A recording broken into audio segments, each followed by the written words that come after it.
X प्रधानमंत्री जी मनमोहन सिंह जी, श्रीमती सोनिया गांधी जी, केसी वेणुगोपाल जी, अहमद पटेल जी, राजीव सातव जी, अमित चावड़ा जी, परेश धनानी जी, Congress working committee के सब मेंबर्स, गुजरात के सब एमएलएज, सीनियर नेता, यूथ कांग्रेस, एनएसयूआई, सेवा दल, महिला कांग्रेस के हमारे सब लोग, प्रेस के हमारे मित्रों,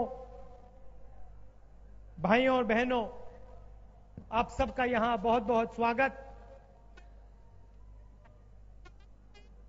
बहुत गर्मी है और हमारा प्रोग्राम 1-1.5 घंटा लेट चल रहा है, तो आपको कष्ट हुआ,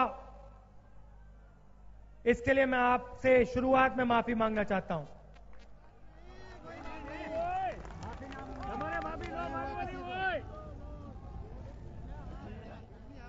सालों बाद कांग्रेस वर्किंग कमेटी की मीटिंग गुजरात में हुई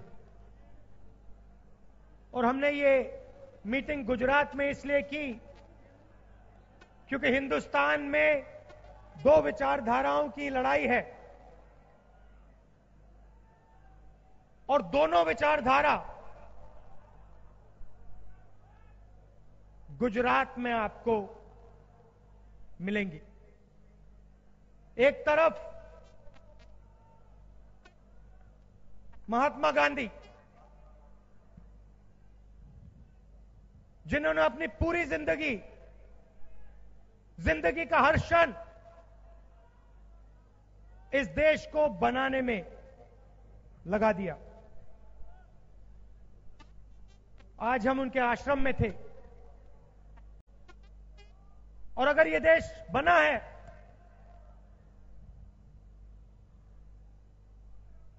तो महात्मा गांधी और गुजरात ने इस देश को बनाया है। और आज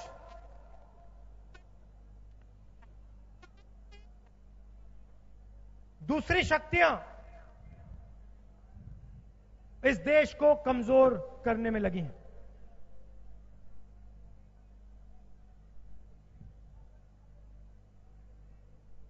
आप देखिए,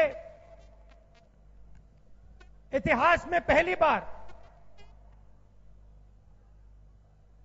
सुप्रीम कोर्ट के 4 जज प्रेस के पास जाते हैं, कहते हैं हमें काम करने नहीं दिया जा रहा है, और उसके एकदम बाद जज लोहिया जी का नाम लेते हैं। आमतौर से जनता सुप्रीम कोर्ट के पास जाती है न्याय के लिए।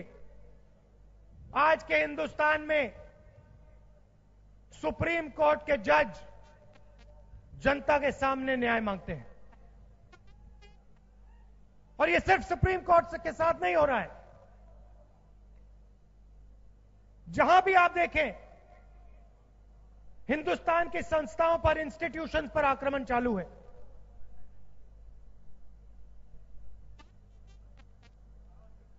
लोगों को बांटा जा रहा है, नफरत फैलाई जा रही है, और जो सच्चे मुद्दे हैं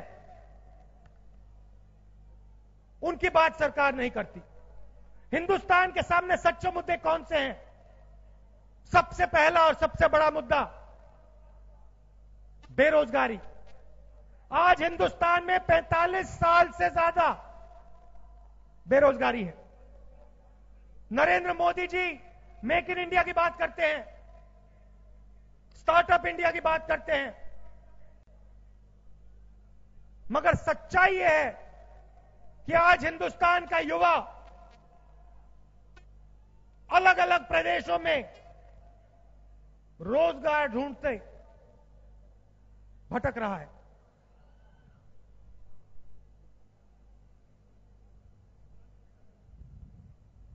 450 युवाओं को 24 घंटे में नरेंद्र मोदी जी की सरकार रोजगार देती है। दूसरी तरफ किसानों का मुद्दा, गुजरात के चुनाव में हमने किसानों की बात की और किसानों ने गुजरात में हमारी पूरी समर्थन की। और किसानों के सामने कौन से मुद्दे हैं? नरेंद्र मोदी जी 3,50,000 करोड़ रुपए 15 लोगों का कर्जा माफ कर सकते हैं, हिंदुस्तान के सबसे अमीर लोगों का, मगर हिंदुस्तान के किसान का कर्जा माफ नहीं कर सकते। 1 रुपया कर्जा माफ नहीं कर सकते हैं। उल्टा अरुण जेटली जी कहते हैं किसान का कर्जा माफ करना हमारी पॉलिसी नहीं है। किसान बीमा का पैसा देते हैं और जब आंधी तूफान आता है तो फायदा उन्हीं 15 लोगों की कंपनी को होता है। आप पैसा भरो और सीधा का सीधा पैसा उनकी जेब में जाता है।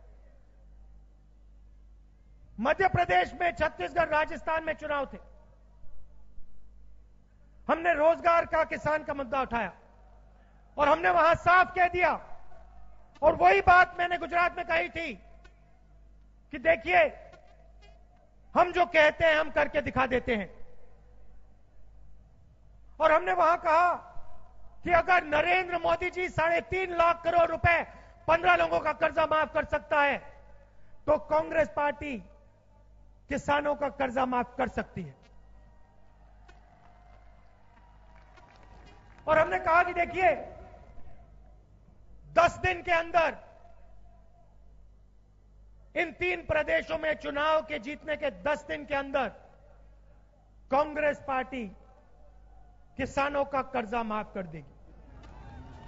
और प्रधानमंत्री जी ने, बीजेपी के लोगों ने कहा कि कांग्रेस पार्टी झूठ बोल रही है। भाइयों और बहनों, मध्य प्रदेश, छत्तीसगढ़, राजस्थान में 10 दिन नहीं लगे, 2 दिन के अंदर कांग्रेस पार्टी ने इन प्रदेशों के सब किसानों का कर्जा माफ कर दिया।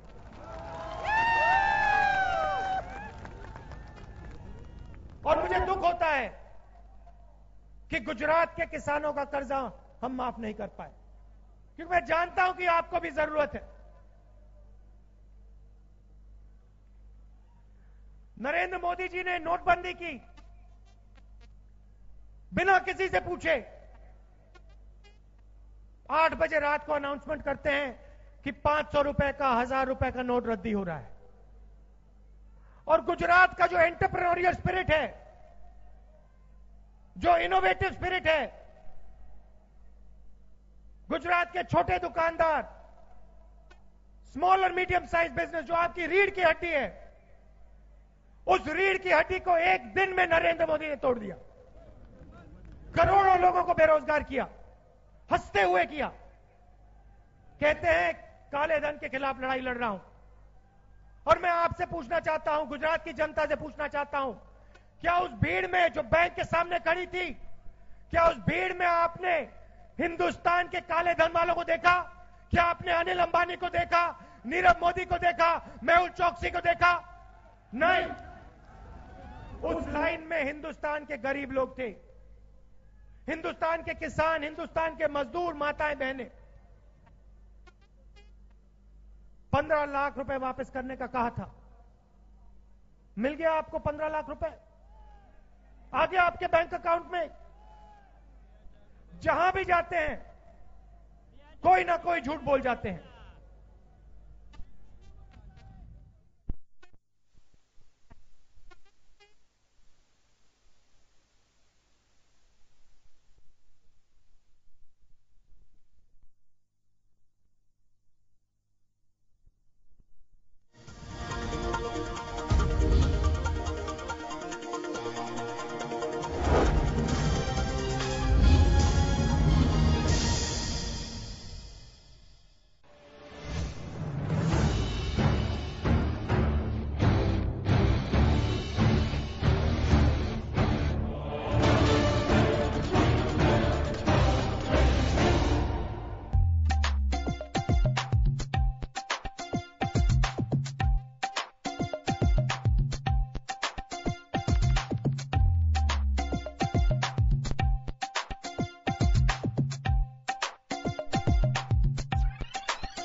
नमस्कार जन टीवी में स्वागत है आपका। मैं हूं योगेंद्र। आप देख रहे हैं एक मुलाकात। एक मुलाकात में हमारे साथ हैं कर्नल DS लोहा मरोड़। कर्नल साहब आपको जन टीवी में बहुत बहुत धन्यवाद साहब आपका।